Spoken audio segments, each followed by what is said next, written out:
All right, we're live. Welcome back to the Delete Laws channel. What laws do we want to delete? Every single one of them that goes against individual freedoms and seeks to take more money from the pockets of hardworking Americans. Thank you guys for being here.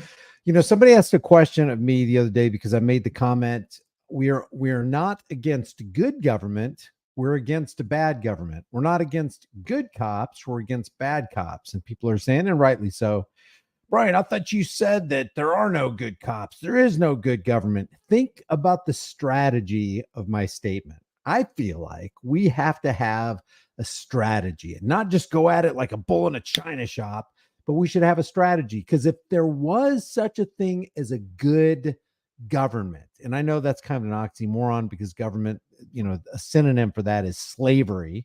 So can you actually have good slavery? Another synonym for government is violence because it's predicated 100% on violence and brutality. As a matter of fact, I have a thought for the day for you. Government's desire is to be irresistibly desired, and they will use their irresistible force to make you desire them. So if there was such a thing as a good government, would you be for it?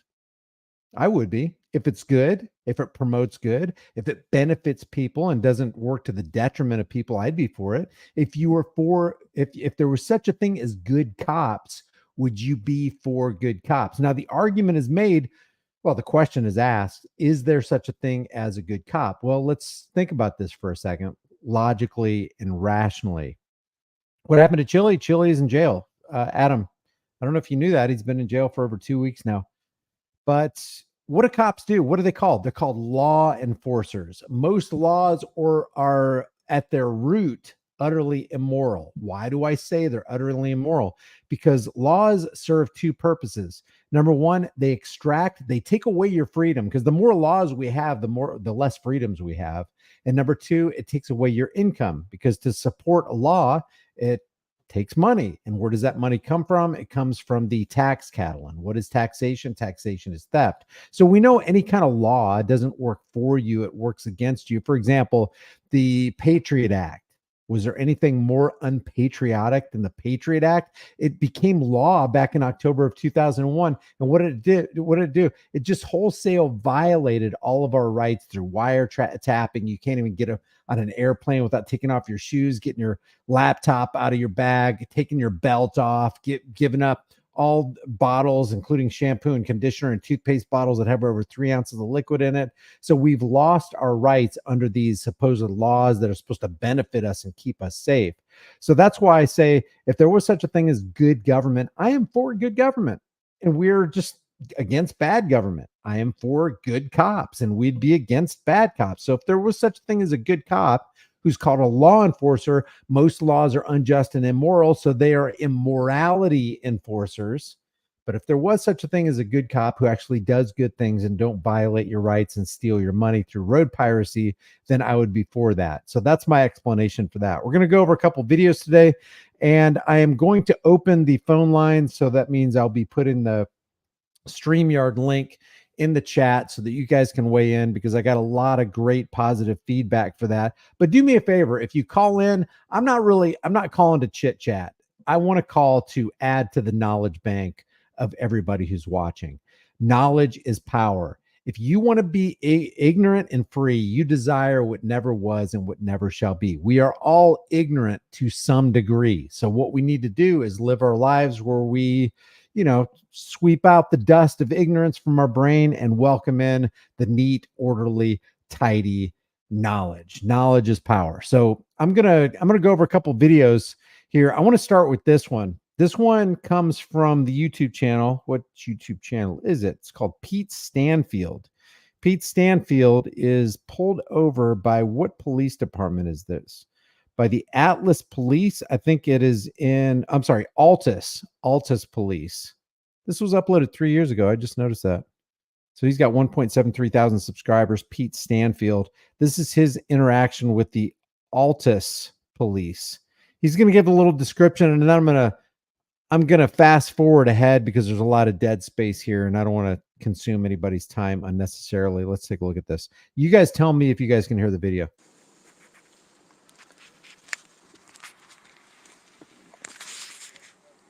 Oklahoma, November 7th, 2020. Altus police stop him for a cracked windshield. So, pulled over.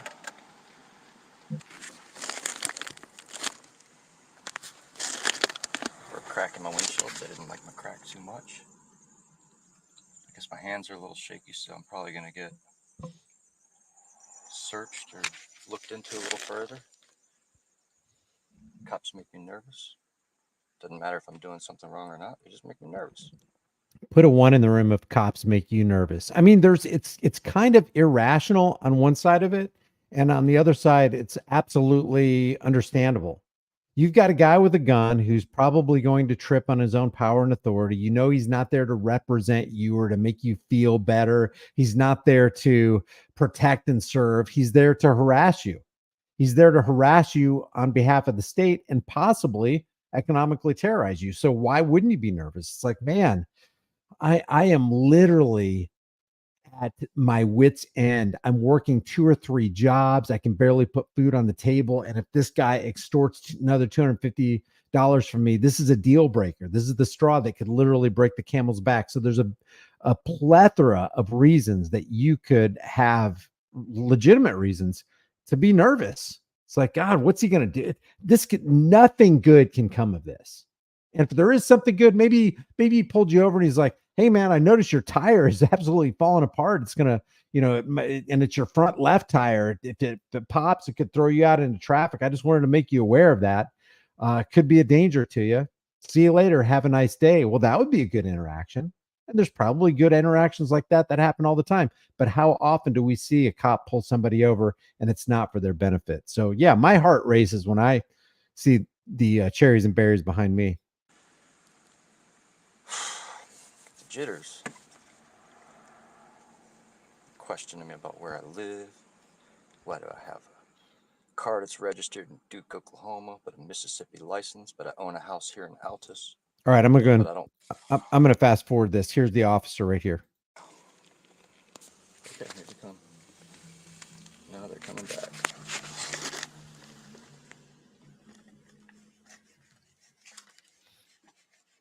All right. So, Peter. Yes, sir. Where are you guys staying at whenever you're up here in Oklahoma? Note all the questions. And if you feel uncomfortable answering the questions, there's a good reason for that. Now, if you feel uncomfortable not asking questions because you feel like, well, if I say, you know what, I'm going to invoke my Fifth Amendment right to be silent, officer, I'm not going to answer any of your questions. You could do it that way. But, because these guys have such fragile egos, they could explode on you at any moment. I don't care if they have a smile on their face right now. In the next 2 seconds, it could be completely different. And before you know it, they got their gun pointed in your face because they're afraid that you might be, because you're giving them a little pushback, you might be a combatant that needs to be taken down and taught a lesson. Or you could just say, officer, I got some advice from my lawyer and he tells me, and because I got this lawyer on retainer, he tells me, hey, I don't want you talking to the police. So I'm going to go ahead and take that advice. Put it off on the third person who's not there if you feel uncomfortable with it. I don't think it's ever a good idea to intentionally go out of your way and just tick this guy off because it's not going to end well for you. He will exercise his power and authority, and you might be right. But guess what? It's dangerous to be right when the government is so wrong so often. So it's not a good idea for this guy to answer questions. And if he didn't want to answer questions and he didn't want to hurt the cops' feeling, then put it off on the third party. Hey, my lawyer told me I don't want you talking to police officers. So I'm going to take that advice. Over here in Oklahoma. My old boss has a house in Duke. In Duke? Yeah. That's why the vehicle tags are registered in Duke? Right. I mean, I could have just as well used this Kennedy address, but I haven't lived there in a few years. I'm having a hard time. I haven't lived in that Kennedy house in a few years, and the house is kind of run down, so I prefer not to even have mail go there. It's kind of a rundown neighborhood, too. I'm just curious as to why it just doesn't, you know what I mean?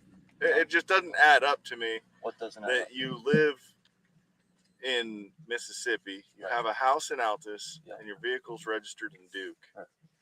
I bought the car in Oklahoma. you bought the car. Who is this guy, Columbo?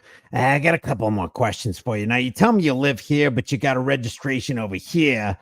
You know what? What's the deal with that? This guy is on a fishing expedition, and those fishing expeditions never turn out for your benefit. They're asking questions so you can squawk like a songbird.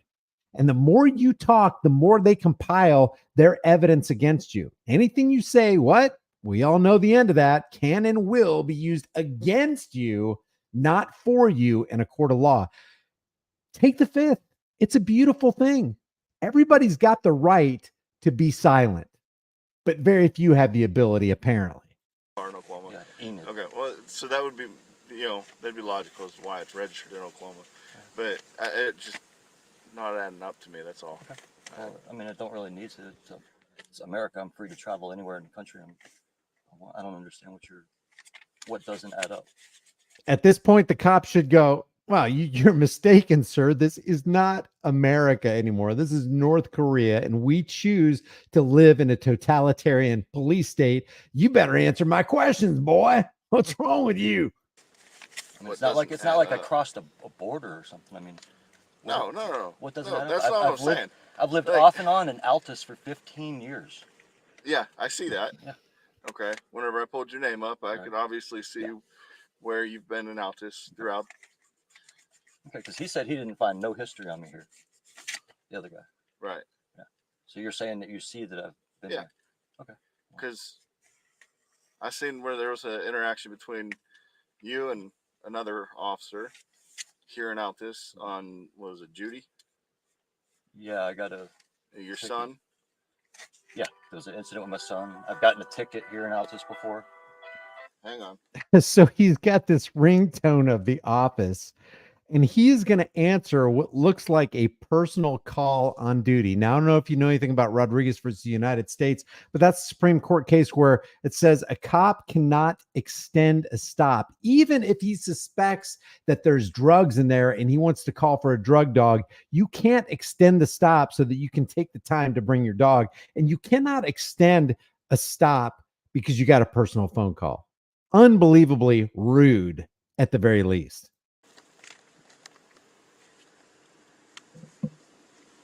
Yes, ma'am.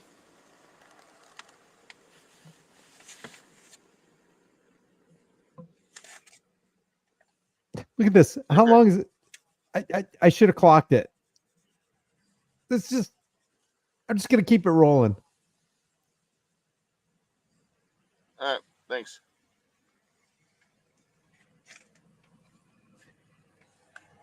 All right. Just crazy, man. It'd be like, you know what it'd be like? It'd be like you're sitting there at, 3:30 in the morning trying to wipe sleep out of your eyes while you're being held at gunpoint by the thief who's got all your family lined up against the wall. He already shot your dog. He already robbed your safe. And him and his buddies are working on the rest of it. And he gets a phone call in the middle of it. Hey, hold on a second. Yeah.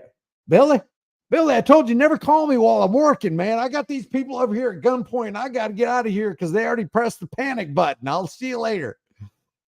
It's no difference. Or a piracy operation boarding a ship, a cruise liner or something like that, and they're all getting phone calls while they're working. That's what I see this as.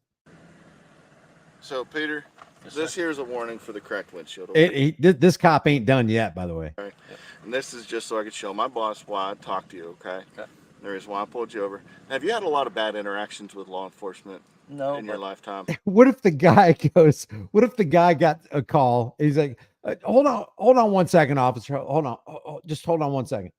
And he just keeps on talking for like 7, 8, 9 minutes. It'd be hilarious. Not bad. Maybe when in my youth. But in your youth? Yeah, I'm 43. Okay.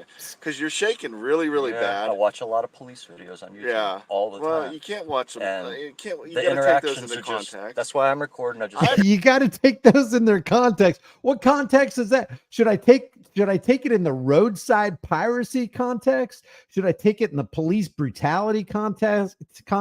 Should I take it in the Mullen Commission active criminality context? Which context exactly should I take it in? Because this cop ain't done yet. I understand why you're recording, but I know that you're recording, okay? But You're shaking so bad. This is uncanning. Okay. Why are you shaking? This is uncanning. It's like, now if you're canning those pickles, this would be tantamount to uncanning. So bad. I got bad nerves to begin with, but obviously it gets worse when I'm. Stop talking about your nerves. Stop talking about your address. Stop talking about your ID and your childhood and how bad you were when you were young. Stop giving this officer answers. You're not answerable to him. You are a king if you're a man. You're a queen if you're a woman. And they are supposed to be your servants, and they're not even acting like it. This whole thing is upside down. Stop talking. Dylan, please. Because I'm trying to explain this warning to you. You're shaking like a leaf on these trees with the wind blowing through it. Well, my heart's racing. I don't know what else to say. So, all right, this is your name right here, correct? Yes, sir. Go ahead. Now he's going to hold him up for a call on the radio that we can't even hear. Oh, hold on. They're going to talk to me. Yeah, hold on. Don't worry. I got all day, officer. Go ahead. Don't worry. My time is not valuable. Yours is. Thanks for pulling me over. Appreciate you. I know you guys want me to call him a JBTP so bad.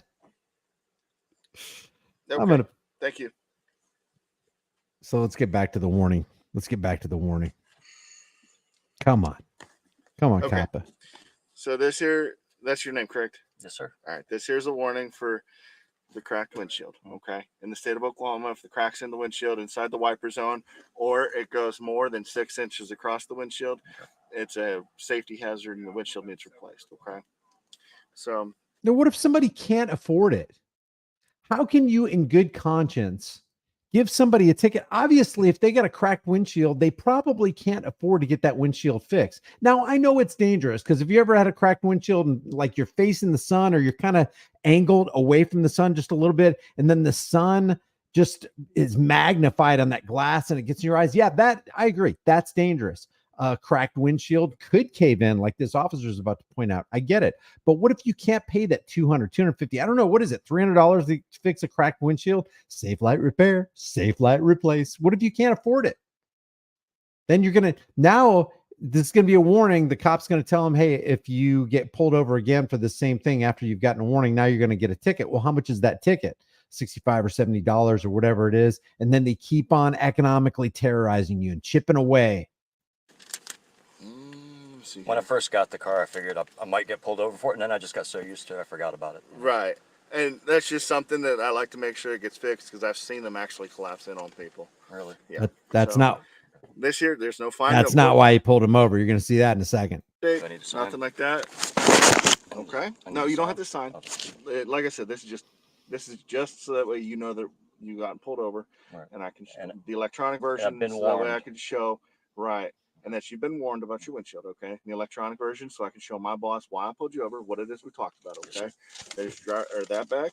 Here's your driver's license and your insurance back. Okay? My question, do I need to get it taken care of soon then? Oh, Since I've already gotten a warning now, I'm in the books. Yeah, I absolutely. can probably get pulled over today or tomorrow and actually get a ticket for it. Right.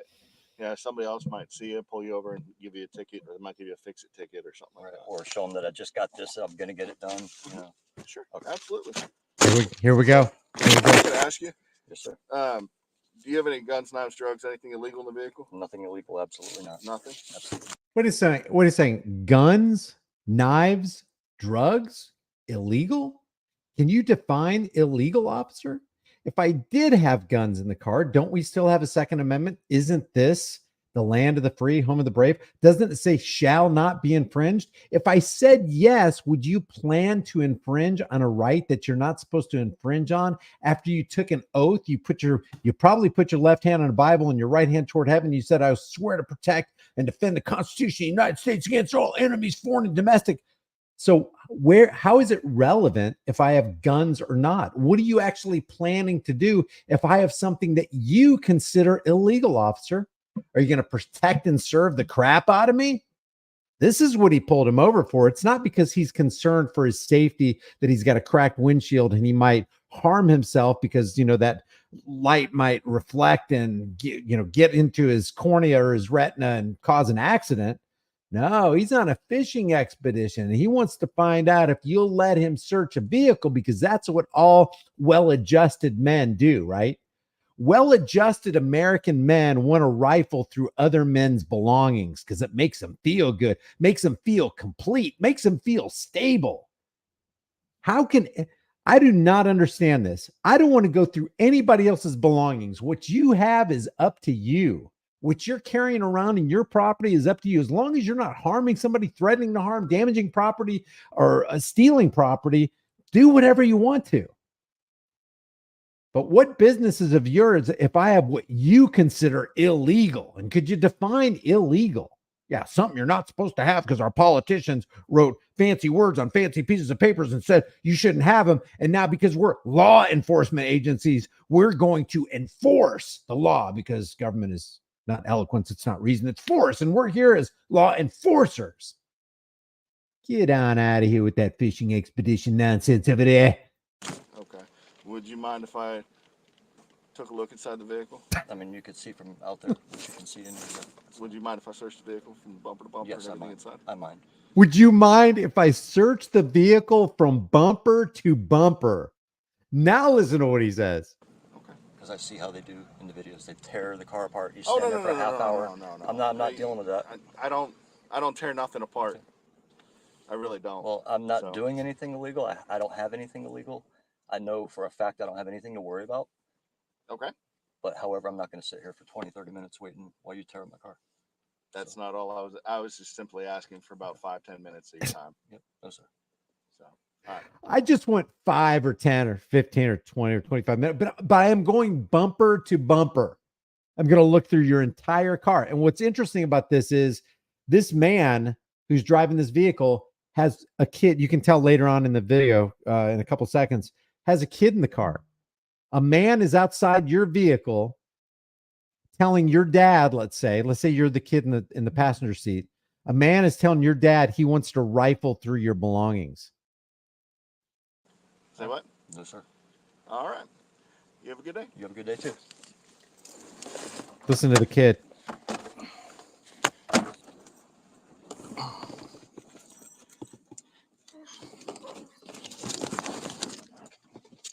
Seatbelt still on? Yep.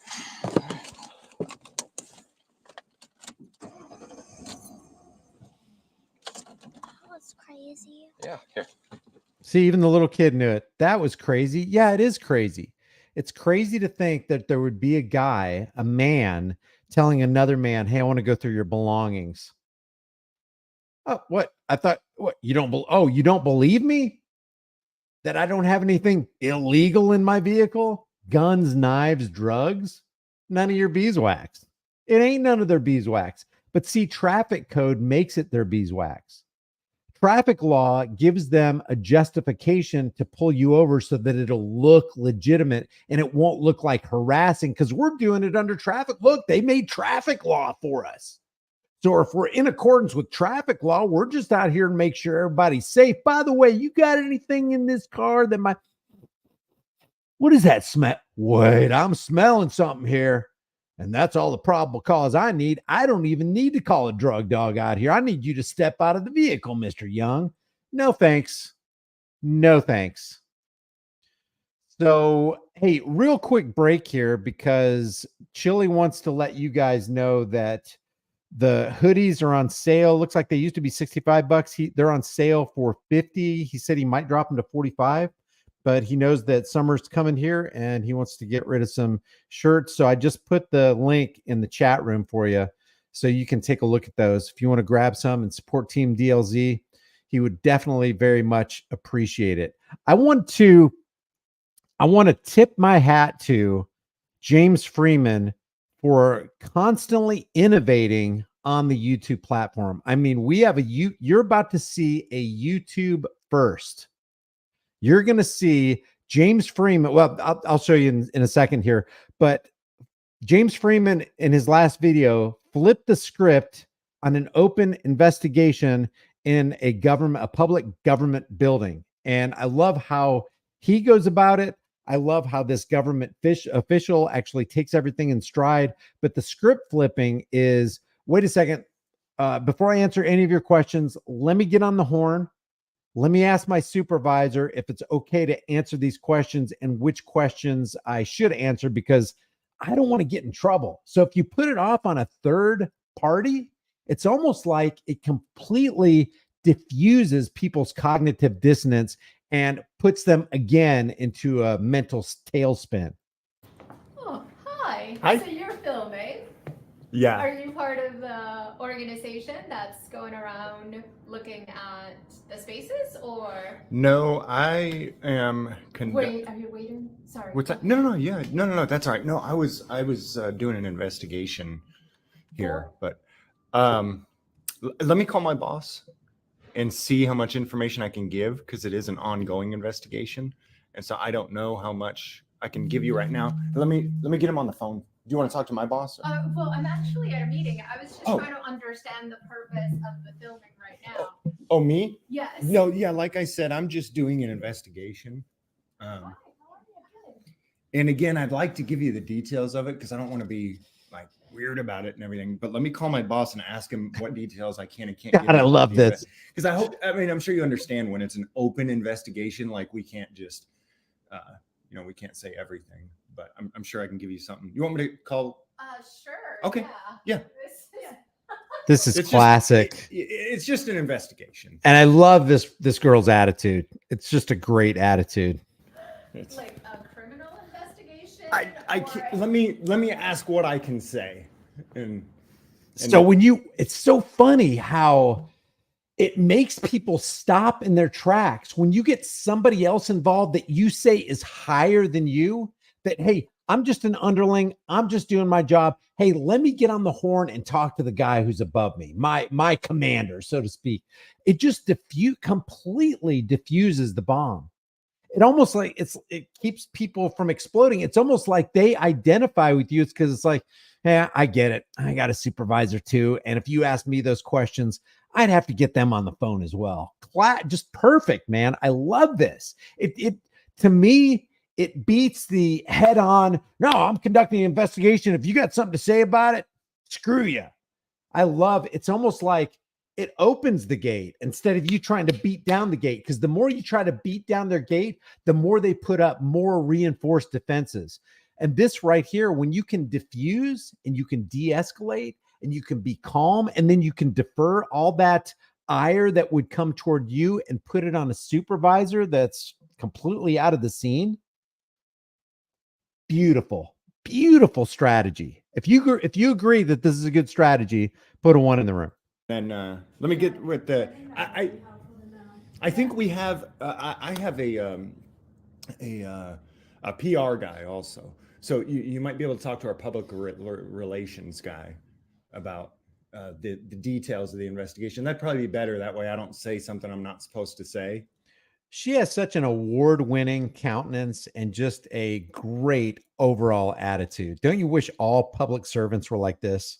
Okay, and so So- what you're filming right now, is that for public use at the moment? It's Or- part it's part of the investigation.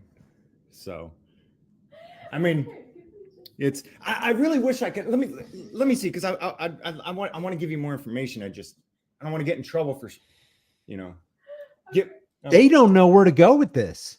I love to see the confusion. I love to see the laughter. I love the sprinkle of humor. And it all just completely makes the hard shell of government completely crumble. And they're almost like putty in his hands. This is a classic psychological switcheroo.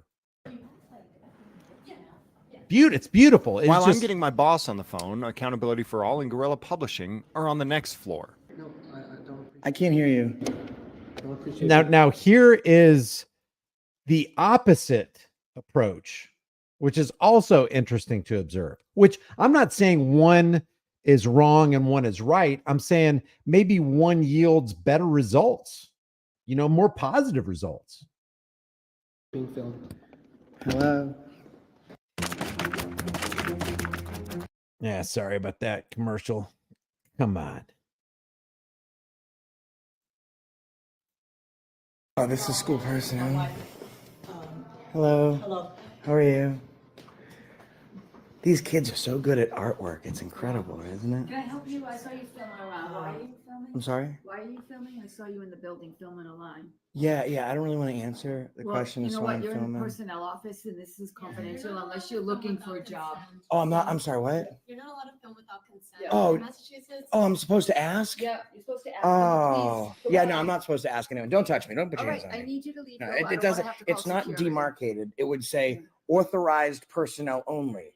This is a public office with public access. You know what? And now you're telling me I it's saw illegal to you film in on YouTube Massachusetts. on You one of did? these things. I did. So you know what? No Oh. comment. So there you go. Now let me just play this back a little bit. Watch this. You're telling me it's saw illegal you to film in on YouTube Massachusetts. on You one of these did? things. I did. So you know what? No. Her body language says everything. She's putting up her hand as like a physical barrier of the mental barrier that's already there and is in the process of being constructed. And again, I'm not saying one approach is better than the other one, but maybe one is a little bit more effective. Do we, and this is no criticism of Josh, because Josh has his style, James Freeman has his style. Sometimes James Freeman will go at it head on as well. This isn't a criticism, but I'd like to look at it from a psychological perspective and find out which one yields better fruit, which one yields better results, which one leaves a better taste in the public servant's mouth. And it's not so much we're trying to pacify public servants, but unfortunately in our world, perception is everything. And if you leave the establishment getting what you wanted anyway, but you did it without building defenses, you did it without them reinforcing their hard shell of we're government, you're not, we can do things, you can't do those things, we can film you, but you can't film us. And you leave getting the same information that you wanted to with a smile on that official's face, and I say official in quotes, remembering that they are human beings just like we are. It seems like that's a better day. It seems like that's it. That spreads more positivity. Again, I'm just spitballing here. These are my observations. I think they both do a great job, and they both, increase the knowledge banks of their respective audiences. Comment. Please leave. But you can definitely see a verbal and a physical difference with each method. But we're going to call the You're police. gonna call and tell them I know what? that He's you in a don't public care. office? I know. You know what? I'm not engaging. Please leave. Okay. Well, yeah, I'm not engaging. Let me continue to Ma'am, you're hitting me engage. with I'm that door. asking you to leave and you're not. Yes, ma'am. I know I'm not. Stop hitting me with the door. Disengage, de-escalate. You work for the school. That other voice is the lawyer from Oklahoma. His name is Ron Durbin. Department? I hope not. While the ladies upstairs were calling the police, my supervisor was just now picking up the phone, and unbeknownst to me, it appears that somebody down here had likely called the police as well, based on the information that the police had been given. I mean, that's Was it like an investigation or something like that? Or? an investigation? Hey, so I'm All right, so now he's on the phone with his supervisor, and I think the supervisor, tell me who you think. I'm not going to tell you who I think it is. You tell me who you think it is on the other end of the line. And when he gets done with the phone call, we'll compare notes. I'm at the Chelsea City Hall over in Massachusetts where you sent us, and I'm working on that investigation you sent us to do. And one of the ladies here in the health department is wanting to know details about the investigation we're doing here at City Hall. And I wanted to check with you, my supervisor, before I give too many details. What can I tell him? And what can't I tell him? And I mean, if you could just put her at ease. I don't know what I can and can't tell her about it. So if you can, I can put you on speakerphone and you can just tell her, because I don't know what I can and can't say about it. So, all right. She went in the office real quick. I think she's going to come back out. Here we go. I got my supervisor on the phone. Oh, now the supervisor. Oh yeah, no, because I was trying to find out what is happening. Hello, Oh, hi, how are you? I'm doing well. How are you? I'm well, thank you. I was just, Supervisor of okay, this investigation. okay, no, I was just curious as to what, And I assure you, they're not doing anything nefarious. okay, that's great. No, it's just a little interesting just to be filmed, I guess. Don't be scared if he gets to where you think he's out of line. Just bring him a Dr. Pepper. Oh, unfortunately, I don't have any. Well, make sure you have some on standby. Okay, well, great. Thank you. Thank you, farewell. Okay, take it care. Bye. Thank you, farewell. Yeah, this is Okay. totally cryptic. Okay. That is so freaking classic. My guess is that was Bao from Clash with Bao. Very funny. Thank you. Thank you. Yeah.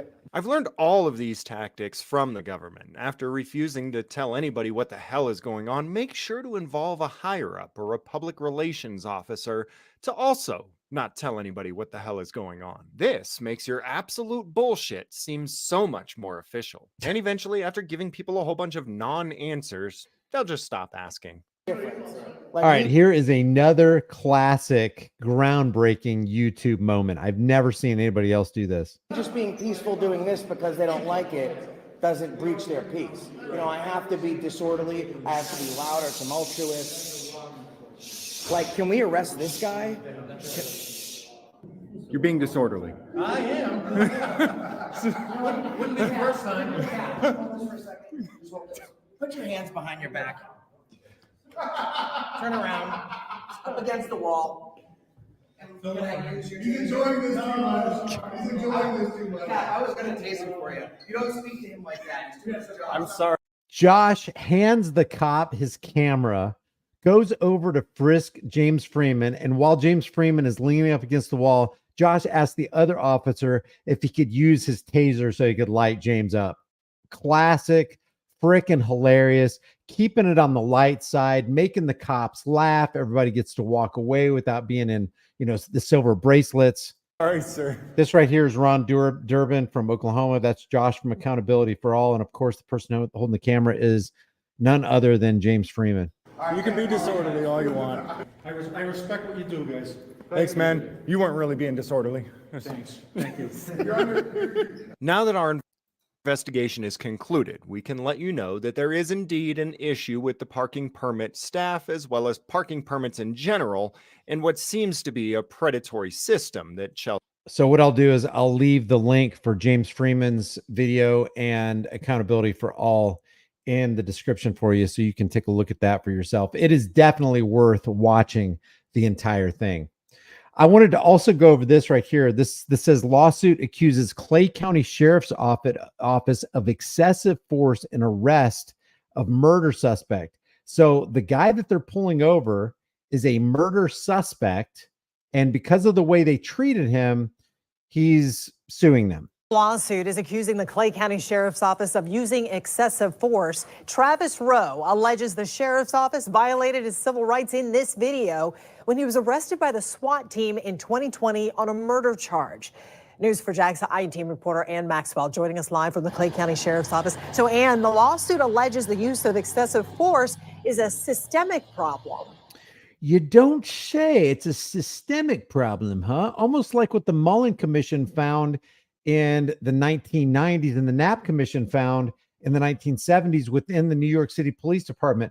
Police brutality, excessive, continual police brutality, and active police criminality. And it was system-wide from top to bottom. Same thing in this department.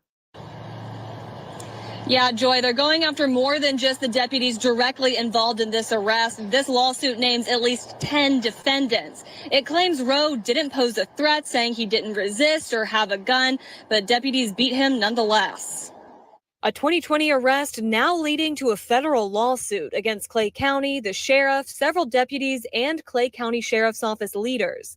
It's asking for a jury to rule in the plaintiff's favor on 11 counts. This surveillance video appears to show deputies hitting a truck. Travis Rowe is seen getting out with his hands up as deputies approach, guns drawn. Then a deputy appears to kick Rowe, grab him, and there was no reason for that. The guy had his hands up. He was giving up. Let's watch that again. deputies approach, guns drawn. Watch. Then The guy has the gun in his hand. He's about to pistol whip this guy in the side of the face. a deputy appears to kick Yeah, it looks like he kicked him first. That's why that guy responded the way he did. Rowe, Now, grab boom, him. pistol whipping right in the face. What the frick?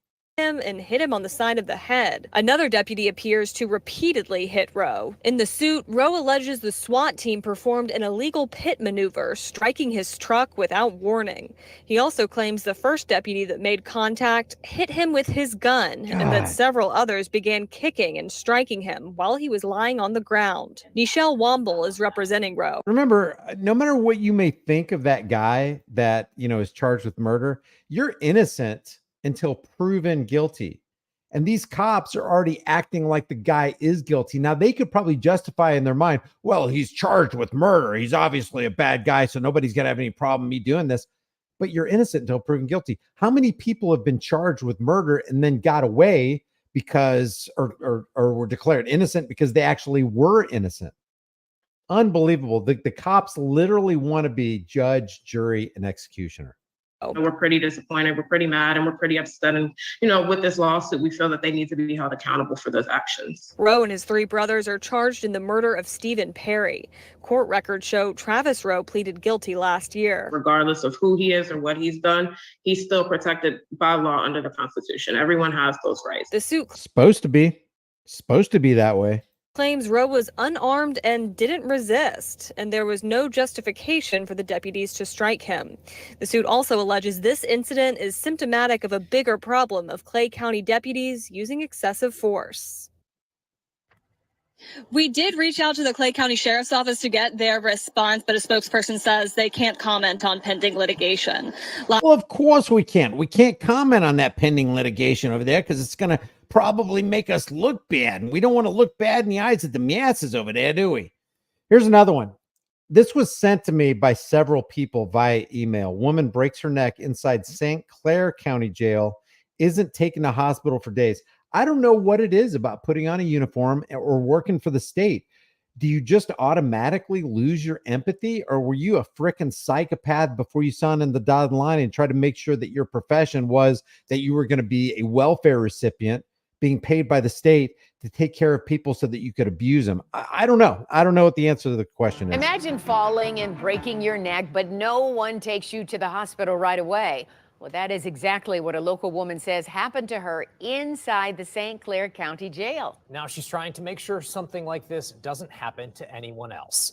7 investigator Heather Cataldo is here now with that story. Heather? Carolyn and Mike, Lisa Brown takes full responsibility for why she ended up briefly behind bars, but now she says a 20-day jail sentence has left her with a life sentence of partial paralysis and disability. Lisa Brown says she's always loved celebrating holidays, playing with her dog Lily, and being outside. But now this 49-year-old from St. Clair says doing all of those things has become a lot more challenging after she fractured her neck. I didn't know if I was going to live. And it's what transpired after that injury that has Lisa pushing for change. Yeah, that's kind of an age-old question. Jim asks, narcissistic psychopaths become pigs? Because the question is, do law enforcement officers and correction facility officers become psychopaths, or do psychopaths become corrections and law enforcement officers? God, I just feel like if you want the ring of power and you want authority and you want to rule somebody else, you got a problem. And I understand there's a justification that's involved in the mental process of filling out the application so that you can rule other people, because that's what it is. When you're a cop, you're in charge of ruling other people, and they have no say in the matter. You have all power. They have no power under your thumb.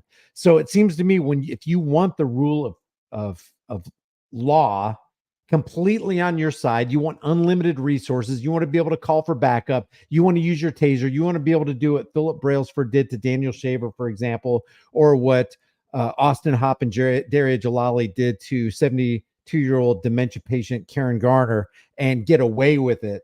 It just seems to me there's psychopathy involved in the mind of the person before they ever sat down to fill out that application to become a law enforcer or corrections officer. Because other than that, I don't have any other explanation why somebody would do what you're about to see was done. Thought, I can't move. I can't die in here. I got people that my family, it would destroy them. Lisa admits she made a terrible choice when she decided to drink and drive. I was very disappointed in myself. On April 20th, 2021, a judge sentenced Lisa to 20 days in the St. Clair County Jail. 4 days later, Lisa says she was fast asleep on the top bunk in her cell when she rolled off and fell about 6 feet to the ground. I fell asleep on the 23rd of April. Then I woke up on the floor. I remember myself falling. I could not move my body. What was going through your mind?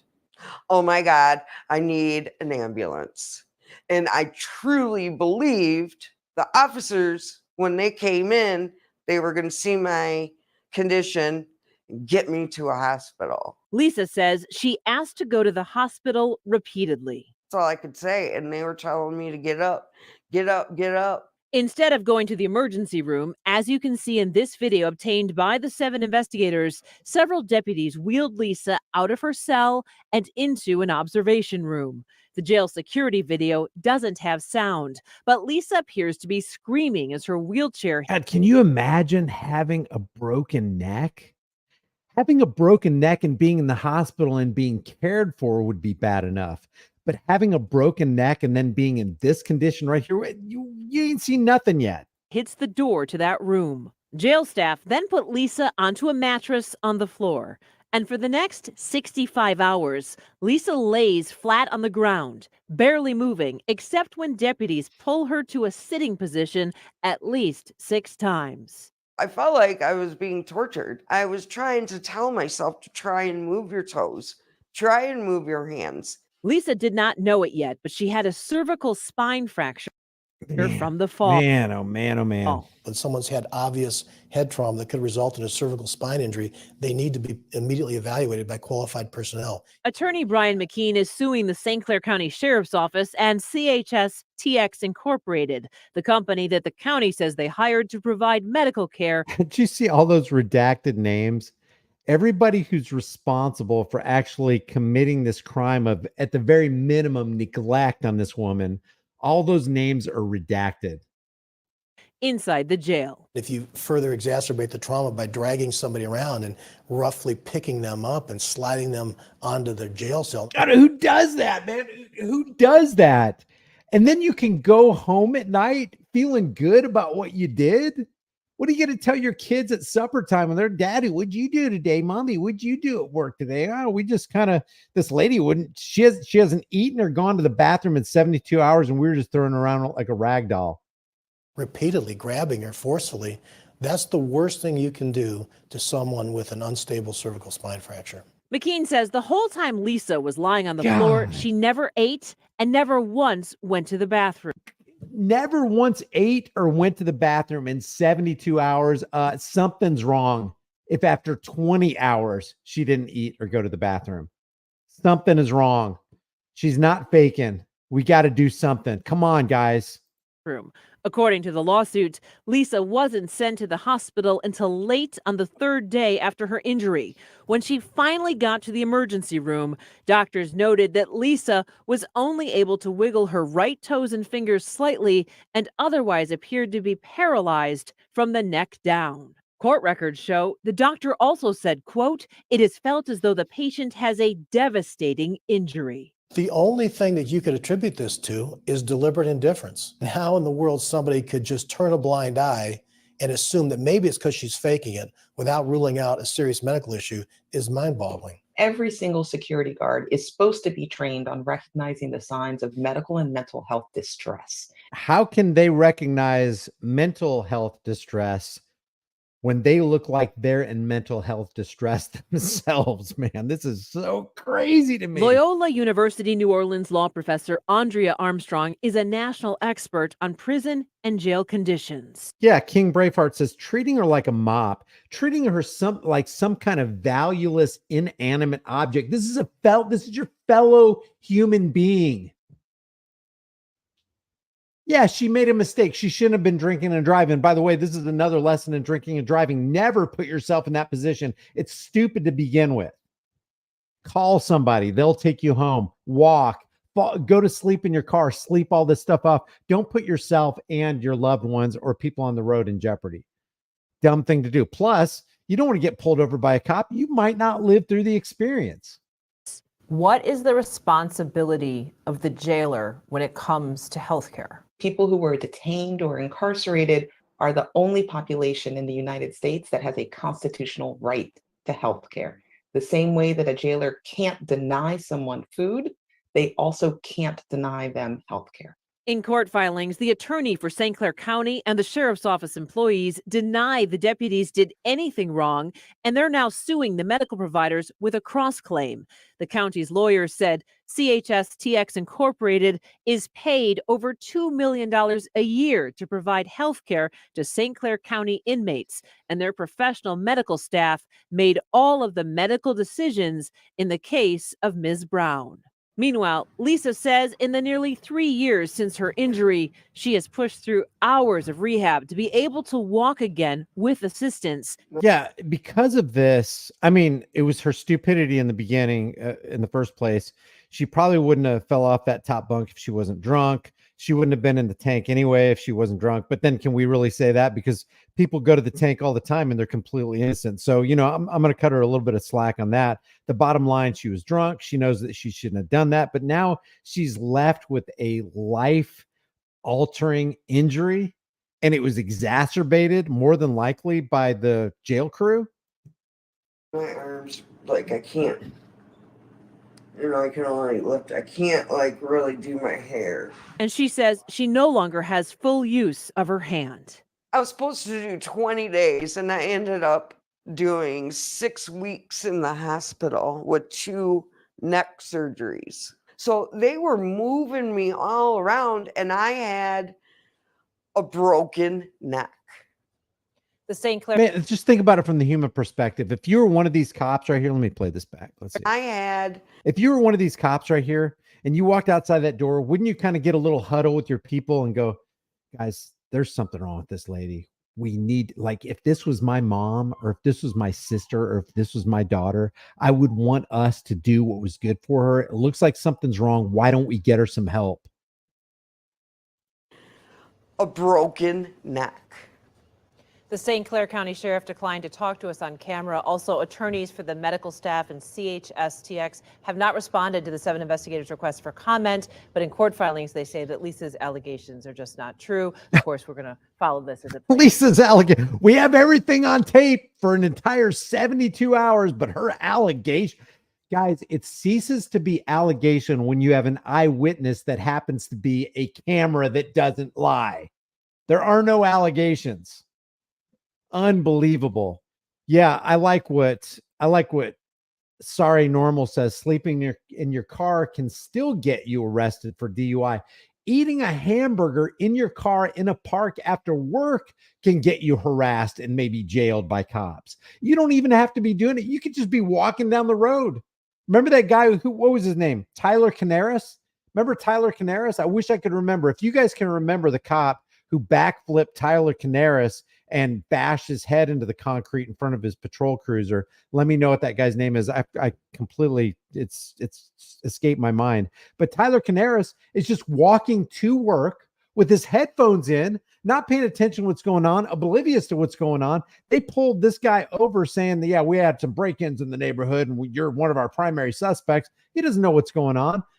Left this guy with permanent damage, flipping him like that. And I'll tell you this, cops who do that should not just lose their jobs. They should go to jail. They should get jail time. If you did to Tyler Canaris what that cop did to Tyler Canaris, you would have gone to jail, and rightly so. You're a threat to society. Your community is not benefiting from you. They're actually jeopardized by your presence. Wish I could remember that guy's name. Let's see here. Yeah, let me take a real quick segue here and thank Gloria. Gloria has been a member for 20 months. She says, free Chille, Team DLZ, we don't stop. Amen, Gloria. AMG just became a member of the Delete Laws channel. AMG, thank you for being here. And Unisex has been a member for 4 months. Governments don't like us. No, they don't. No, they do not. Isaac Vanderbilt, $5 super chat, says cops did an entire sting to catch me giving an old narc a joint at a coffee shop. 5 years felony probation at 18. ACAB. All cops are bad. That just sucks, man. That just sucks. Christy says, hey, Brian, sending love from myself and Dick Heller. Christy Tartle, thank you very much. Dick Heller, shout out to you, brother. I appreciate everything that you're doing, too. We'll see a unicorn first. Drops the super chat. Thank you very much. I appreciate it. All right. There was one thing. Is there something else I wanted to show you? Yeah, I do. I want to go over Glick versus Cuniff. But before we do that, I feel like I need to spend just 2 minutes to remind you of this. You do not live in a country called the United States. You live within a corporation called the United States. Let me just show you this real quick. This comes from the United States' own federal code, and this is called 28 USC 3002, and we're going to go to 15A. These are definitions. How does the U.S. federal code define United States? How do they define United States? You're not defining the United States like this. They are. And the way they define United States is a federal corporation. The United States is a federal corporation, and they view you as subjects under the 14th Amendment of that corporation. The word subjected, under the jurisdiction of, is spelled out in the 14th Amendment. So when people say that they're for the Constitution, what parts of the Constitution are you for? I agree with Lysander Spooner. Whatever the Constitution is, this thing is certain. It's either authorized such a tyrannical government as we have, or it's been powerless to stop it. In either case, it's unfit to exist. There are some things that are good. It testifies to natural law. You have the right to speak what you want to speak. You have the right to freedom of press. You have the right to, air your grievances. It's the old RAPS thing, RAPPS, religion, assembly, petition, press, speech. Those are the 5 freedoms articulated and codified in the First Amendment. Do you have the right to keep and bear arms, which shall not be infringed? Yes. Do you have it because we have a Second Amendment? No. You have it because you're a human being, and no other human being has the right to infringe on your right. Do you have the right to be secure in your person's houses, papers, and effects according to the Fourth Amendment? You absolutely do. Do you have that right because we have something on a 250-year-old piece of parchment that's over there parked in the National Archives under bulletproof glass? No, that's not why you have it. You have that right because you have blood coursing through your veins and you're a human being, and you don't have more rights than somebody else. You don't have less rights than somebody else. Nobody has a higher claim over your life and property than you. But when you call yourself a United States citizen, you're actually calling yourself a subject of what they define as a federal corporation. They define it as that. So rethink this idea that you're a U.S. citizen, because when you say you're a U.S. citizen, you're thinking of something completely different from when they say you're a U.S. citizen, because what they mean is you're a subject to our federal corporation. You're subject to our laws. You're under the jurisdiction of our reign and our edicts. Always remember that. Again, that's 28 USC 3002 15A. If you want, just look it up on Cornell Law School.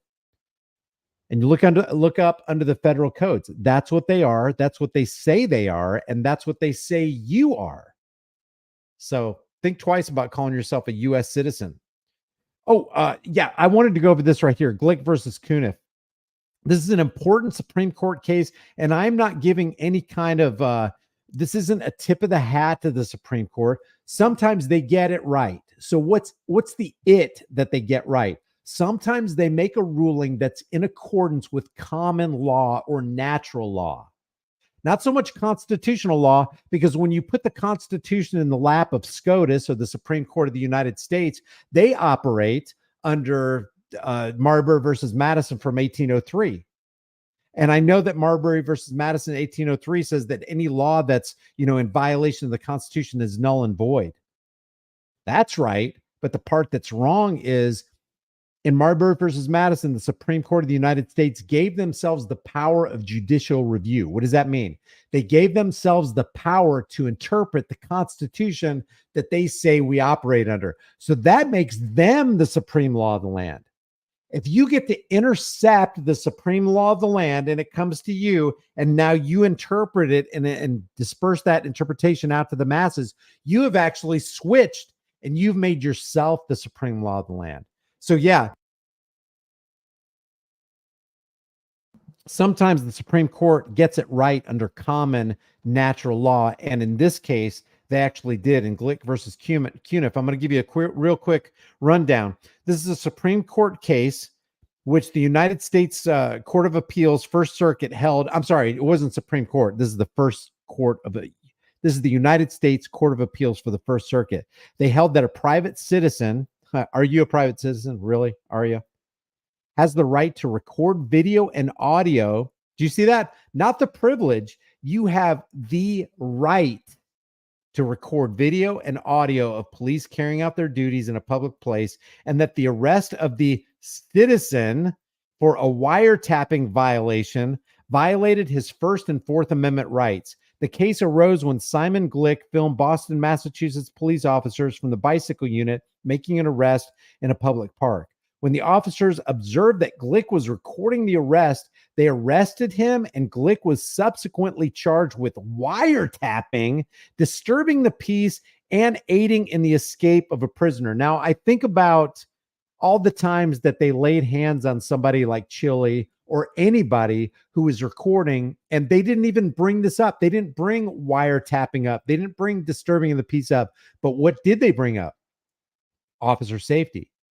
In my mind, we wouldn't even have a Glick versus Cuniff if the officers were smart, and I'm talking about evil, wicked smart, and said, you know what? Forget about this wiretapping and disturbing the peace and aiding the escape of the prisoner business, because, you know, the courts aren't going to look too kind, not us, if we do that. Let's say we did it for officer safety under Terry v. Ohio. I'm convinced that if Officer Cuniff and the other officers in the Boston, Massachusetts Police Department used officer safety as the reason for arresting Glick, they would have been let off scot-free, and we wouldn't even have this case. They wouldn't have it. We wouldn't have it at all. We wouldn't have never heard about Simon Glick because he would have been found guilty.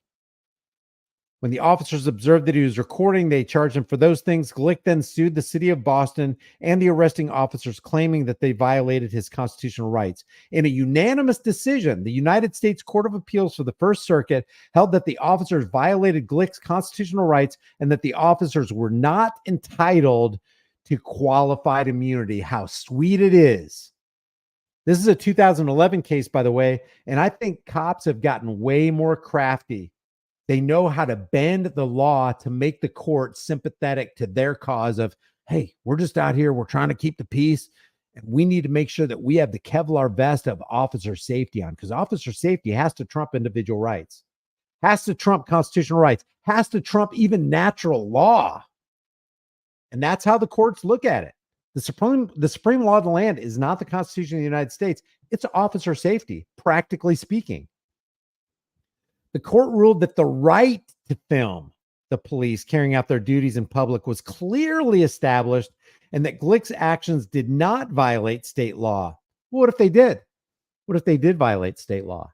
Then you would have to do what they did in Houston versus Hill and say, hey, that ordinance or that state law, that doesn't hold constitutional water, buddy. You're just going to have to go back to the drawing board on that one and be a little bit more crafty. Put a couple more words in that ordinance so that we can get away with it. However, the court also noted that the right to film police officials was subject to reasonable limitations with respect to time, place, and manner in which the recording was conducted. After losing the appeal, Boston reached a settlement with Glick. Oh, we got to get this guy out of here. Let's go ahead and pay him off. This thing has to go away, and it has to go away ASAP. This is a public relations nightmare for us. In which they agreed to pay him $170,000 in damages and attorney fees. I wonder how much that actually covered of the expenditure that he had to go through just being drugged through the court system. This was the first case in which the United States Court of Appeals explicitly ruled that private citizens, there's that word again, they really want you to believe you're citizens. have a right to film police officers in public spaces. The case drew media attention across the United States. That's why they paid the guy off. We got to get rid of this thing. It's a hot potato. This is damaging our reputation. Damaging our reputation. And he was also cited favorably by, favorably by other United States Circuit Court of Appeals that reached similar conclusions in their cases. So you can read about this background information, but what I wanted to get to was this right here. On October 1st, 2007, the case was in 2011, but this incident happened in 2007. While walking in Boston Common, Simon Glick saw an arrest by Boston Bicycle Unit officers John Cuniff, Peter Savalas, and Jerome Hall Brewster. Glick began recording the arrest after he heard a bystander say, "You are hurting him, stop." Because Glick was concerned that the officers were using excessive force, he filmed the encounter with his cell phone. Although Glick was 10 feet away and was not interfering with the arrest, one of the officers turned to him after placing cuffs on the suspect and said, "I think you have taken enough pictures." "Oh, yeah, says who?" "Well, I'm the authority around these parts, and if I say you've taken enough pictures, you've taken enough pictures, boy. You better hit the road or we're going to put the silver bracelets on you." Glick replied that he was recording the incident, and he said, "I'm recording this. I saw you punch him." When the officer determined that this included audio, he placed Glick under arrest for violating a Massachusetts wiretapping law. Man, if you officers were smart, you definitely would have used Ontario v. Ohio. Glick was charged with wiretapping, disturbing the peace, and aiding the escape of a prisoner. He was taken to the South Boston Police Station, and his cell phone and computer flash drive were held as evidence. Every single one of those cops that were involved in that had to know they were violating his Fourth Amendment rights. Therefore, again, on the scene, no good cop. The Commonwealth dropped the charges of aiding an escape prior to the trial. The Boston Municipal Court dismissed the other 2 counts in February 2008, noting that there was no probable cause for the wiretapping arrest and that the officers were unhappy about being recorded. Why? Because they don't want the transparency that they keep saying that they desire. Glick then filed a complaint with the Internal Affairs section of the Boston Police Department after the department refused to investigate that legitimate complaint. Glick, represented by this person of the ACLU and these attorneys right here, filed a civil rights lawsuit against the officers and the city, alleging violations of his First and Fourth Amendment rights. The officers moved for dismissal based in part on, well, we got qualified immunity. We got this Kevlar, this shield that keeps us from being liable for any kind of criminal actions we might partake in when we deal with the public. So we got qualified immunity. Yuck, yuck, yuck, yuck. The United States District Court for the District of Massachusetts denied the motion, noting that, quote, "This First Amendment right publicly to record the activities of police officers on public businesses is established. There's nothing you can do about it." And again, I contend that if Officer Cuniff and the other officers yelled, "Police officer safety, we were scared for our lives. He was within 10 feet of us. He could have closed that gap real quick and hurt all 3 of us grown men with firearms strapped to our sides. We were scared to death." Because our job is so difficult. It's so horrible. It's so unsafe. So that's Glick versus Cuniff. I was going to go over some more stuff, but I want to leave time for you guys if you want to come aboard. And I don't want to just chat. Please bring with you something that is instructive and constructive. I'm not just here to shoot the breeze, guys. We got to learn. We got to advance. We got to become better people. We got to become better representations of ourselves than we were yesterday. So this ain't shooting the breeze. If you come on board, please have something substantive to say. I hate to be hard-nosed about that, but I really don't want to. There's 400 and something people in here, and I don't want to waste anybody's time. So there's the link right here. Here's the live stream link. Did I forget to put it? Yeah, there it is. Our founding fathers would see law enforcement today as the standing army they warned us against. Yep, I totally agree with that. John says if Zimmerman wasn't biased, she would have rewatched the trial, dash and body cam, and Chille's video of the incident instead of the prison phone call videos. Well, I don't think she can remove herself from that bias. I think she's actually cemented in that bias, because if you have a person who is profiting handsomely from the system that you're a part of, then you're not incentivized to do better. That's what the problem with government is they eliminate competition. They're not incentivized to give you a better product or a better service or better performance or a smile on your face. As a matter of fact, they'll abuse their position every single time because there's no incentive to do better and there's no punishment if you do worse. So I think she knows, but I think that once people are in the vortex of tyranny, they can't get out of the vortex of tyranny. It draws them like that tractor beam from the 1977 movie Star Wars. Remember that when the Death Star got the Millennium Falcon? I don't care if you put full thrusters in the opposite direction, you're not escaping that tractor beam. And that's what I view tyranny is. Tyranny is like the Death Star tractor beam. And when somebody gets in that tractor beam, they can't get out. It is the rare person who gets some kind of glimpse of integrity that can crowbar themselves away from that nastiness. So I don't think she can. I don't think officers can. When you get an officer that's making $120,000, $140,000, $160,000 a year committing roadside piracy operations, and they get a plaque on the wall when they pull more people over, and they get accolades, and they throw parties for them, and then they get promotions, there's no incentive for them to do anything different. They're going to keep on doing it because they want those accolades. It gives them a rush. Is that, let's see, maybe nobody wants to come on board. Am I putting the right StreamYard link? Let's see. That's fine. I'm going to give it like 2 minutes. If nobody wants to come on board, police will willfully obey tyrannical orders, says Say What. Yep, they will. Real quick shout outs again to Gloria, to AMG, to Unisex, to Isaac, to We'll See a Unicorn First, which is hilarious. And for the super chat from We'll See a Unicorn First. We got Michael. Michael, go ahead, man. You're live. How you doing? Is that me? That's you, Michael. How you doing? Hey, good, fantastic, Brian. Listen, I want to just thank you for everything you've done to keep BLZ flamed up here. Bottom line, guys, this is something that this is not a sit on the sidelines kind of sport. Everybody has to be taking action every single day. When Chille says we need to be filming the cops, he's 100% right on target. I saw a video earlier about being nervous when you get pulled over. Well, just swallow the nerves and film. Don't. I don't know. This is a participatory sport, and we all have something at stake. And our children and our grandchildren, their future is what is on the line here.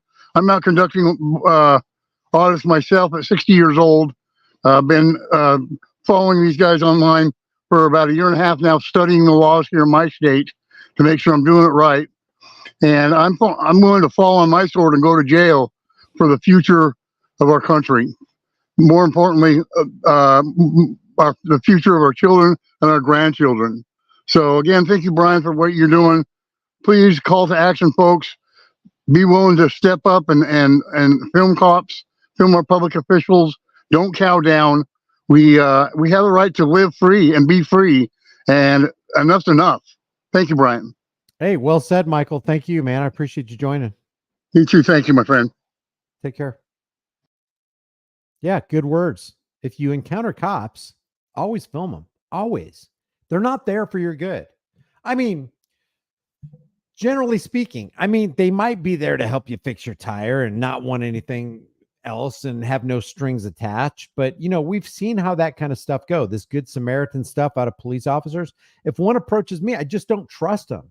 I just don't. I've seen too much. I know too much to let my guard down. Hopefully I won't let my guard down the next time I encounter one. And hopefully I'll have the wherewithal to grab my phone and just start recording. You never want to be in a situation where you're in the presence of a law enforcement official or whatever you want to call them and not be recording. That is your insurance policy. That's your portable judge. It's your portable jury. It's your portable courtroom. And if you can, record from multiple different cameras. Welcome to the stage. You have rights. Cops have duties. What's up, man?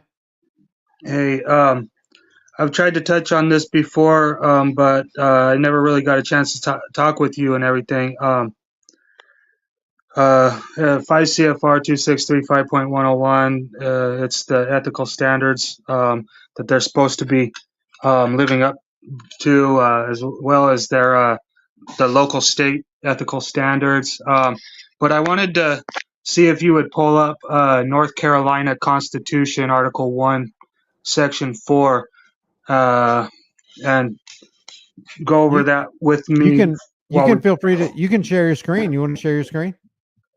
I can't, I'm on a cell phone. I don't have any other computer stuff, and I'm like kind of not even at my desk. All right. What is it again? I'll pull it up. North Carolina Constitution, Article 1, Section 4. It's about secession. It speaks about how the American nation is comprised of the people and how the American Union is comprised of the agents and employees. How there's a difference between the American nation and the American Union. All right. This is North Carolina State Constitution, Article 1, Section 4 says secession prohibited. This state shall ever remain a member of the American Union. The people thereof are a part of the American nation. There's no right on the part of this state to secede, and all attempts from whatever source or upon whatever pretext to dissolve this union or to sever this nation shall be resisted with the whole power of the state. Yeah, and I just wanted to, like, I'm glad, thank you for pulling that up and everything. I'm trying to remain calm right now, but I have, like, a lot to say and stuff. But the thing is that I wanted to point that out because a lot of people, you know, the president is also called, or is often called, master in chief. And we, the people of the United States, have no masters. We often say, oh, Trump's my president, or Biden's my president, or we tease each other, oh, you're President Biden, look at him, he's a joke, which, you know, that may be true, but the thing about it is... I honestly have never heard the phrase master in chief. I've heard leader of the free world, but I've never heard that. Isn't the United States president also called the master in chief? That's the first I've ever heard it. I'm not saying they don't call him that. I just said I've never heard it. Well, the guy gives a State of the Union address, not a State of the Nation address, okay? Because the president isn't supposed to tell the nation what to do. The president is supposed to tell the union what to do. Yeah, do you want to make agents. a comment? Do you want to make a comment on this North Carolina Section 4 thing? Do you want to comment on that? Well, that's what I'm trying to comment. I'm trying to point out the part where it says how it points out for us the people thereof are part of the American nation, and it says the members of the American Union. What does it say? It just points out the fact that we're the nation. The people of the United States are the nation. So like, we're free men. We have rights, you know. But then the United States, regulation 5 CFR 2635.101, that's for agents to, it's like we the people are subjected to laws. And that's why when we go to court, and that's why when we get charged with crimes, we look up what law did we break. But the people of the union, or the agents of the union, they're subjected to laws and ethical practice, ethical standards. So when they do wrong to us, we look up what laws did they break. When we should be looking up what laws they broke and what ethical standards they broke. That way, because they can be terminated from their positions for being unethical. And we have problems within our country all the time about cops doing unethical things, conflicts of interest that invoke us to be angry at them. And then they turn around like say, take video recording them. We video record them because we've caught them being bad, and we want to showcase this bad. We want to bring it to light and have it be transparent and accountable. But they, the thing is that they try to stop us from recording. That's an unethical thing that they're doing, trying to stop us from recording. Or like that sheriff in Fallujah County in Florida who says, "Oh, these clowns or whatever they call the American people that record them clowns," something like that. That's a highly unethical practice which he committed, calling the United States citizens or the people of the United States that record them clowns. So that guy should verily lose his position. The sheriff of Volusia County, Florida, should lose his position like tomorrow, if not today, for calling the people clowns. Are you for this Section 4 in the North Carolina Constitution? Are you for that? Or against it? I think that the state is an agency known as the state. It's the state is supposed to be upholding rights and freedoms and managing things for the people that live, but aren't necessarily state agents. We're the people of the United States. We're the people of the nation, the American nation, and they're the agents of the American Union. They're supposed to be upholding our rights, and we're supposed to have rights. I'm just saying, are you for Section 4 or against it? I would be. I don't know if I'm for or against it. I mean, I think that no state should secede from the United States. As far as the agency, the agency should not secede from the agency. Well, what was the purpose? Corporation. What was the purpose of bringing up Article 1, Section 4, though? I mean, because I want to understand if you're for it or against it, and why you would be for or against it.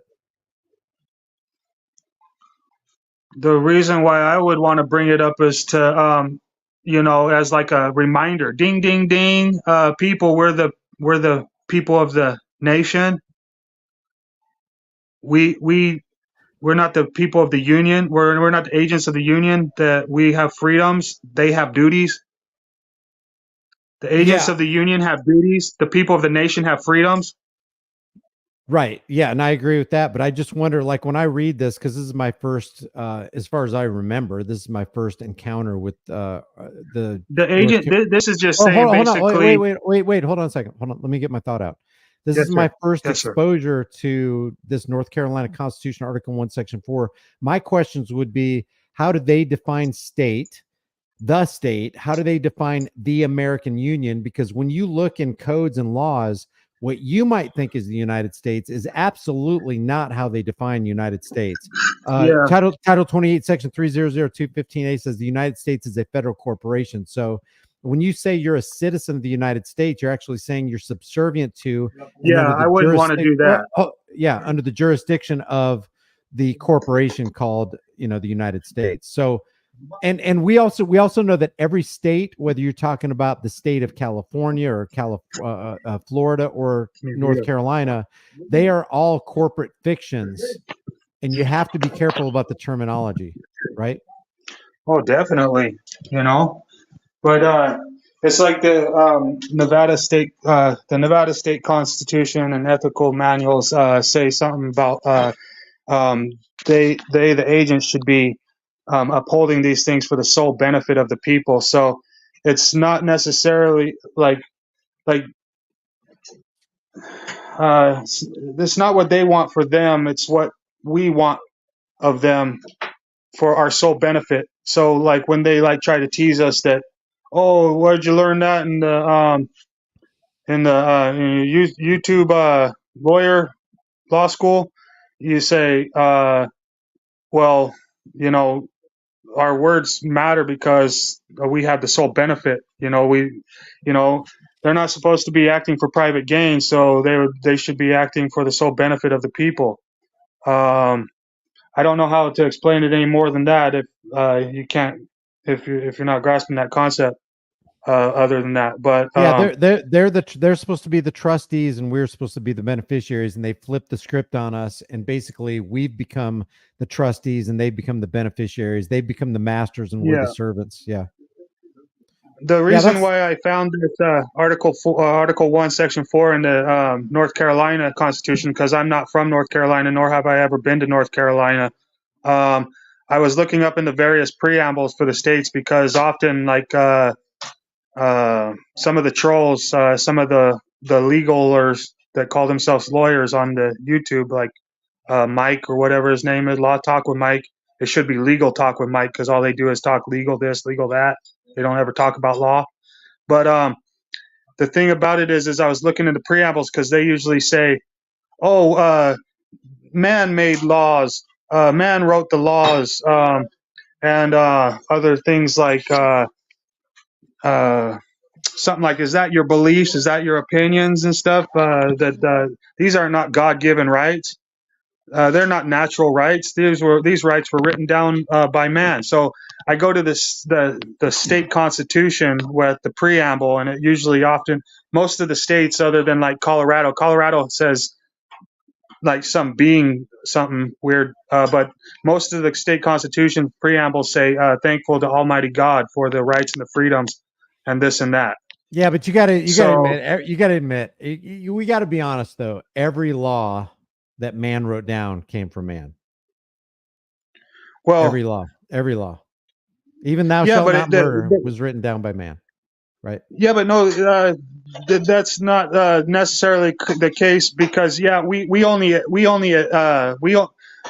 man only observes these rights and then writes them down because it's like getting your ice cream stole. You could be a 3-year-old that doesn't even know how to read, and if somebody steals your ice cream, you're gonna be all somebody just crapped in your Oreos. You're gonna be all mad, you Yeah, know? but I just wonder if the origin of laws and the origin of what is right matters as much as being right now. And let me give you an example. We all know that killing is wrong because we don't want to be killed. We all know that stealing is wrong because we don't want to be stolen from. We don't need to be told a story that a guy named Moses went on top of Mount Sinai and got these tablets, and this all Yeah, came from God, because the Muslims say that, they the speak for Buddhists. themselves. Yeah. So all I'm saying is I don't think the origin of quote unquote laws, and I'm putting that in quotes because what today, what is a law but the opinions of politicians backed by the threat of force from men with guns? So I'm just saying I don't think it's as much germane to the conversation where the law came from. It's, does it hold up to consistent scrutiny? And that scrutiny is, okay, I'm saying it's wrong because if you're being honest with yourself and you're not being a hypocrite or a psychopath, you don't want to be stolen from or have your door kicked in at 2:30 in the morning while you're trying to sleep with your family. You know what I mean? So if Yeah, you don't want no, that for yourself, then you shouldn't want that for me, or you're a hypocrite, well, big time, big time. That's a So good observation. hey, I got 3 more people waiting in the wings and I'm up against some time. I Okay, really appreciate you calling in, man. Thank you thanks very for having me much. on. Take care. All right, Shakur, you are on the stage. Shakur, Hey, I'm here. what's up, man? Nothing much. I just wanted to. Uh-oh, you just cut out. You wanted to what? I just wanted to say a couple things. Okay. Did you have you been able to talk to Chille? And I don't know. You may have done it on his live because I kind of got in the middle. Probably. What should we expect for his new appeal bond hearing? We should have some word sometime later tonight or tomorrow. Okay. Well, I'm predicting that he's going to get released. I'm pretty hopeful for it. I know, Chille has a lot of trolls and haters, but this is the one thing I can say. If we do some research on how many videos, how many views Chille, videos with Chille has gotten, it's got to be over the millions within like the last week and a half or 2 weeks. So it just goes to show you that, he's doing something right. And just, tell him to hang in there, and his supporters, well, he knows that his supporters are here. But the only thing I did kind of want to say is, have you talked to Chille about some of the mistakes that he made initially? Because it's, as successful and hardworking as Chille is and the things he's done, most people in the community, you know, like yourself and others, and just supporters, we thought that it should be it should have been no problem with Chille beating this case initially. So I was thinking when I talked to other people about it that Chille probably was working on a lot of other stuff because he had those other cases where he decided to leave the jurisdiction because he thought it was a kangaroo court, that that he didn't necessarily treat this as serious as he should have, the same way he's doing with the appeal. Like, I like his appeal attorney. The only thing I didn't like, I thought he overemphasized how Chille pushed it far as his court decorum. I think that he could have mentioned a little bit of it and then moved on because his caliber, you know, you don't have to overdo that. But what could you say about that?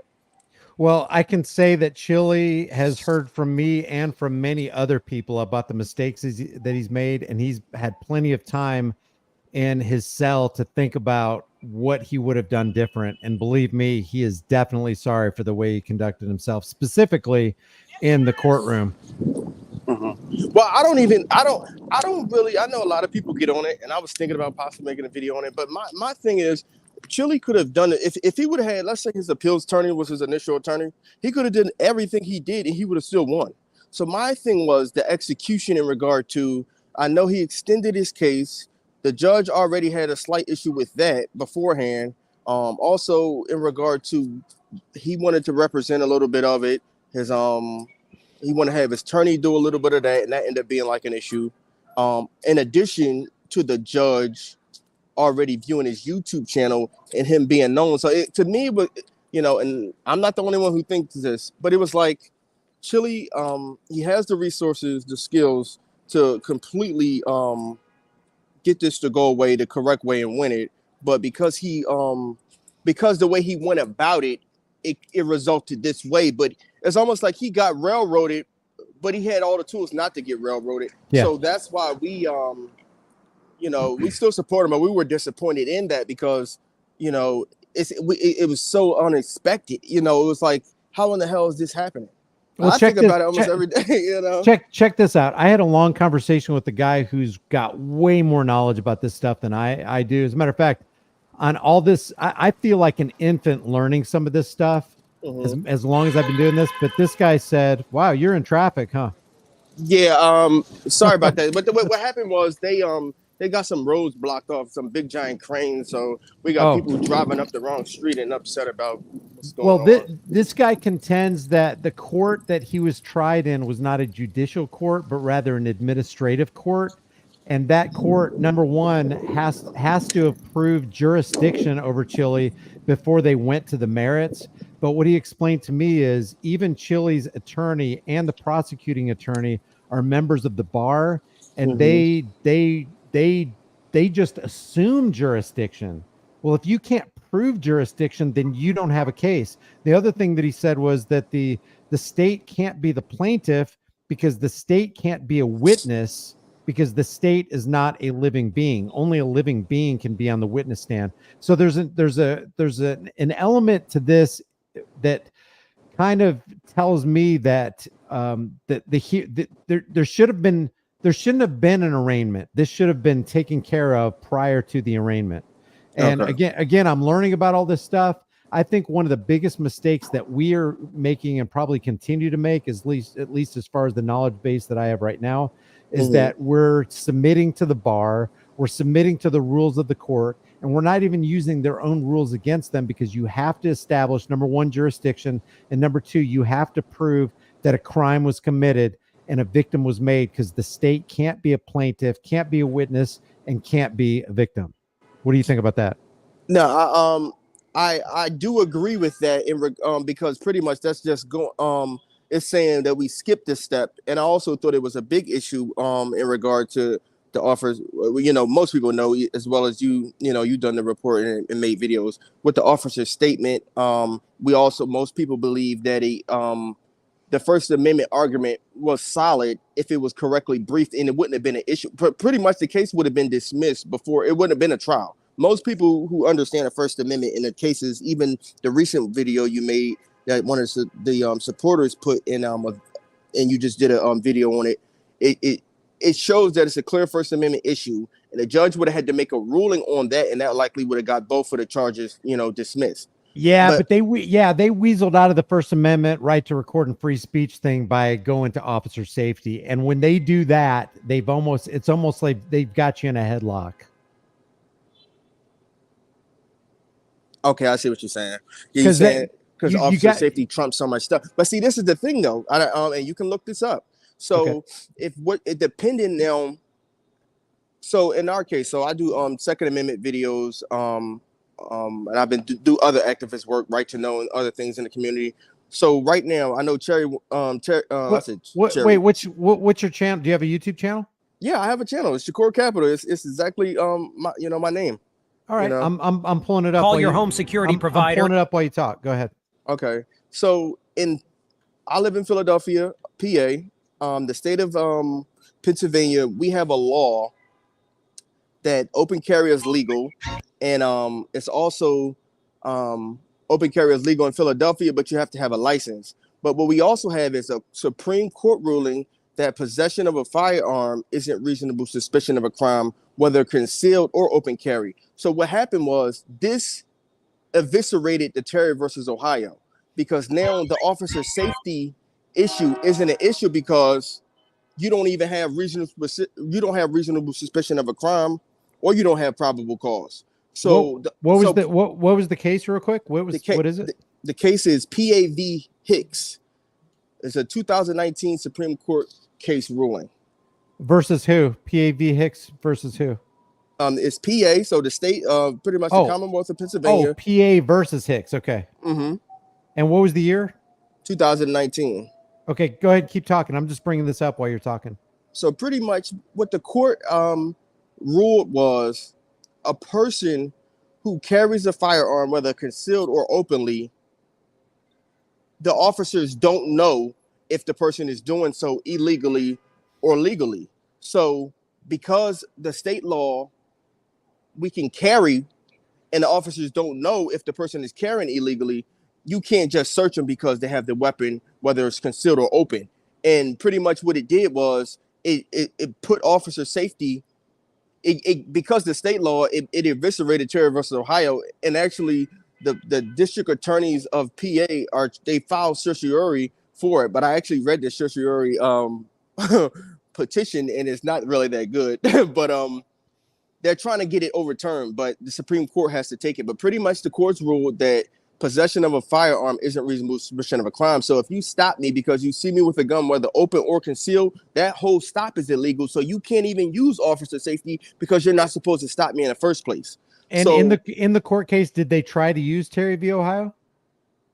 Yeah, they did. They even in the certiorari petition, they cited Terry versus Ohio, and I believe they cited Terry versus Ohio in the actual case, and they also cited another case because there was a rule that they actually reversed and made this new case. This is actually new Supreme Court case law, and it's been in existence since 2019. So there is Terry versus Ohio if you have probable cause or reasonable suspicion, but when it comes to a gun, whether open or concealed, there is no Terry versus Ohio. There is no Terry versus Ohio because you have to have a crime or reasonable suspicion. So you can't just say a person has a gun, I got reasonable suspicion or probable cause. If you say a person has a gun, they made a threat and they did this other stuff, now you could kind of do something. But just a gun with no crime, you can't do anything. So that's why I wanted Chille to try to see if he could review this, because in certain ways it eliminates Terry versus Ohio. Terry versus Ohio,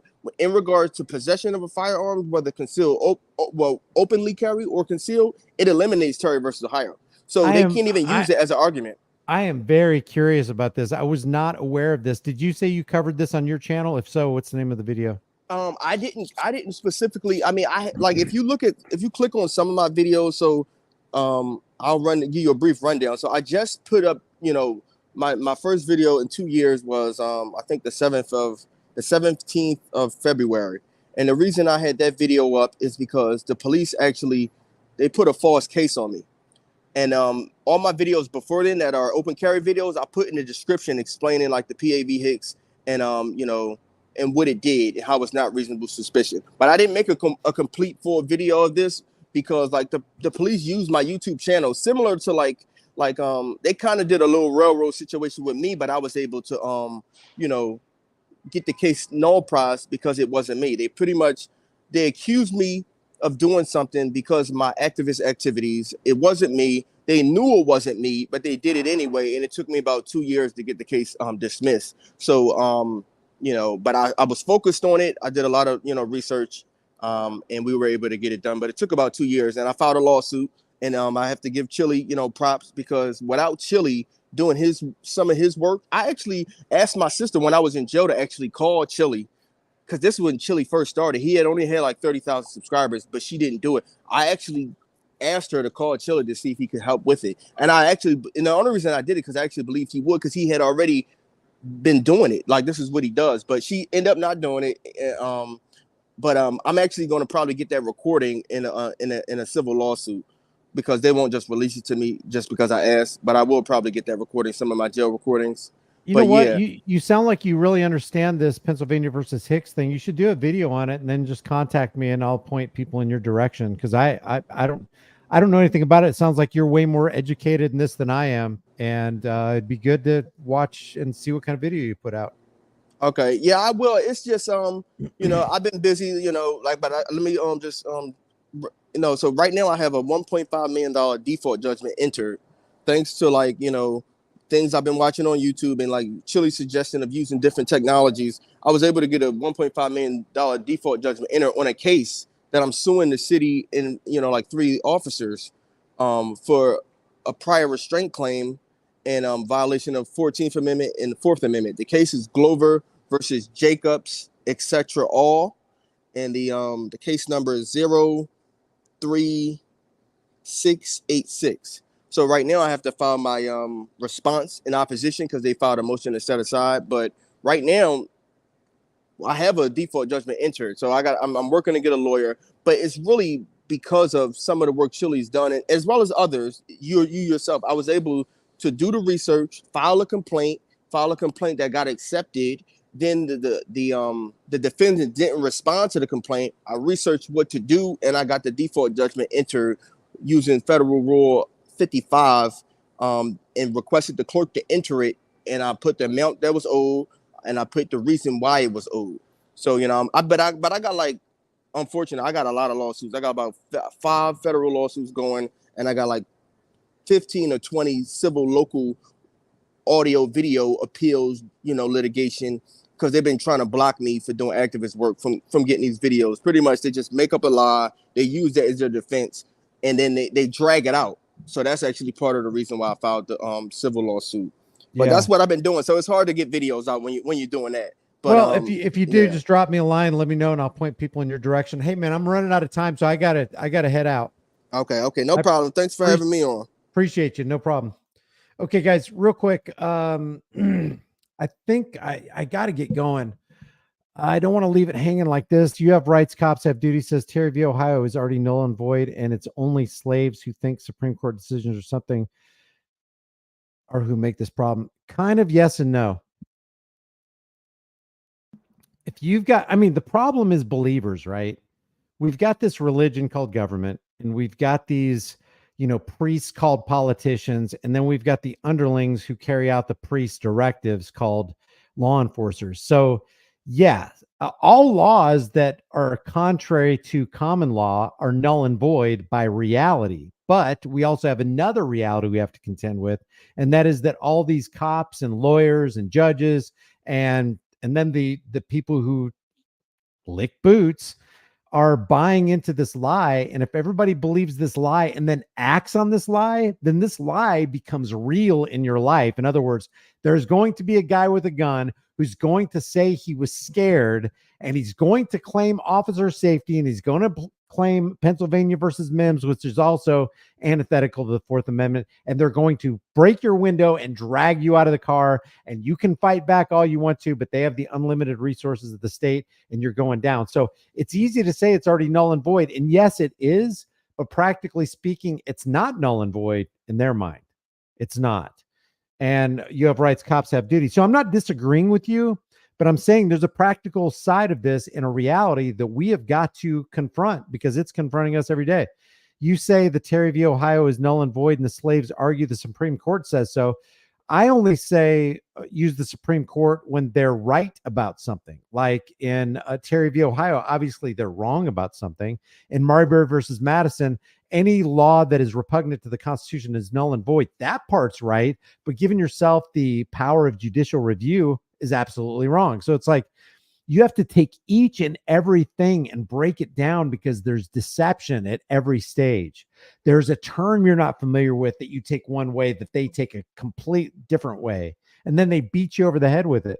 So he says, you say Terry versus Ohio is null and the slaves argue the Supreme Court says so, but it is by force that the slaves have been forced into thinking that the Supreme Court matters more than rights. Yeah, I totally agree with you. Totally agree with you. And yet here we are. And the politicians scribble things on pieces of paper, and people actually take the scum of the earth among us as something that we should be listening to and pouring money into. So it's just a crazy thing that we got going here. So guys, I appreciate it. I know there's some people backstage, but I got to head out. It's 6:56. I was supposed to be out of here 15 minutes ago. And I appreciate you guys coming on board.